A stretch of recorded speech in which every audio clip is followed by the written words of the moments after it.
राधे राधे, जय श्री कृष्ण। चैत्र मास के कृष्ण पक्ष में आने वाली एकादशी कोई साधारण एकादशी नहीं है।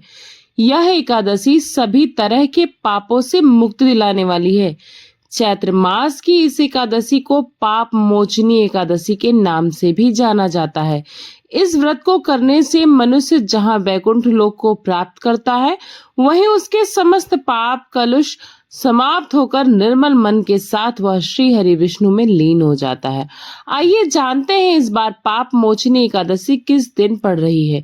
एकादशी तिथि कब से कब तक रहेगी, व्रत का पारण कब और किस मुहूर्त में किया जाएगा, और इस दिन कौन कौन से शुभ और अशुभ संयोग बन रहे हैं।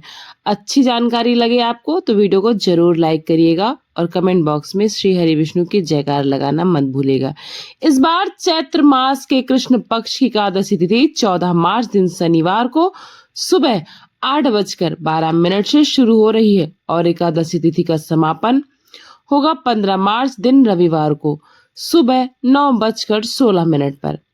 इस बार पाप मोचनी एकादशी का व्रत 15 मार्च दिन रविवार को रहेगा और यह तिथि इसलिए भी शुभ है क्योंकि इस दिन द्वादशी तिथि युक्त एकादशी रहेगी और यह द्वादशी भी कोई साधारण नहीं है क्योंकि इस दिन है मीन संक्रांति का महापर्व और मीन संक्रांति के साथ जब एकादशी का संयोग पड़ता है तब अब तक रखे गए एकादशी व्रतों का पुण्य कई गुना बढ़ जाता है।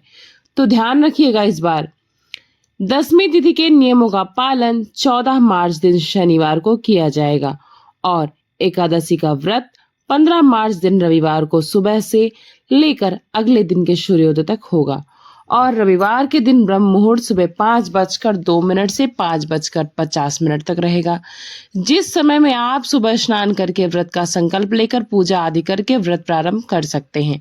सूर्योदय होगा सुबह 6:39 पर, सूर्यास्त होगा 6:32 पर और इस दिन परिघ योग बन रहा है जो कि सुबह 10:25 तक रहेगा। इसके बाद में शिव योग रहेगा और नक्षत्रों का शुभ संयोग भी इस दिन बन रहा है जिसमें उत्तराषाढ़ नक्षत्र सुबह 4:49 तक रहेगा। बाद में श्रवण नक्षत्र प्रारंभ हो जाएगा और राहु काल जो कि अशुभ समय होता है वह शाम 4:30 से 60 तक रहेगा। द्वादशी तिथि 15 मार्च दिन रविवार को सुबह 9:17 से शुरू होगी और द्वादशी तिथि का समापन होगा 16 मार्च दिन सोमवार को सुबह 9:41 पर। एकादशी व्रत का पालन हमेशा द्वादशी तिथि में सूर्योदय के बाद ही किया जाता है और द्वादशी तिथि इस बार सोमवार के दिन पड़ रही तो पारण और भी अच्छा रहेगा और इस दिन भी सर्वार्थ सिद्धि योग बन रहा है जिसमें शिव योग सुबह 9:36 तक रहेगा। इसके बाद में सिद्धि योग प्रारंभ हो जाएगा और राहु काल सुबह 7:30 से 9 बजे तक रहेगा।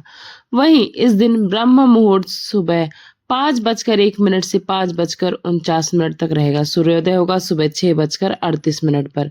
सूर्यास्त का समय रहेगा शाम 6:32 पर। एकादशी व्रत पारण मुहूर्त रहेगा सुबह 6:30 से 8:54 पर। इस बार पाप मोचनी एकादशी और मीन संक्रांति एक ही दिन पड़ रहे हैं तो इस दिन शिव और परिक योग भी निर्माण हो रहा है। तो इन योग में सूर्यदेव की पूजा करने से और श्री विष्णु की पूजा करने से साधक को सभी प्रकार के सुखों की प्राप्ति हो सकती है। दसवीं तिथि के नियमों का पालन करते हुए शनिवार को एकादशी तिथि लगने से पहले तुलसी के पत्ते तोड़कर रख लीजिएगा और क्योंकि एकादशी तिथि शनिवार से प्रारंभ हो रही इसलिए एकादशी के दिन क्योंकि चावल या चावल से बनी चीजों का सेवन नहीं किया जाता तो व्रत रखने वाले भक्तों को इस बार एकादशी लगने के बाद से चावल का भी त्याग करना चाहिए। यह थी आज की जानकारी। उम्मीद है आप सभी को यह जानकारी पसंद आई होगी। अगर जानकारी पसंद आई होगी तो वीडियो को लाइक करिएगा, चैनल को सब्सक्राइब करिएगा। मिलते हैं नई जानकारी के साथ। थैंक्स फॉर वॉचिंग पूर्णिमा के शुभ लोग। राधे राधे, जय श्री कृष्ण।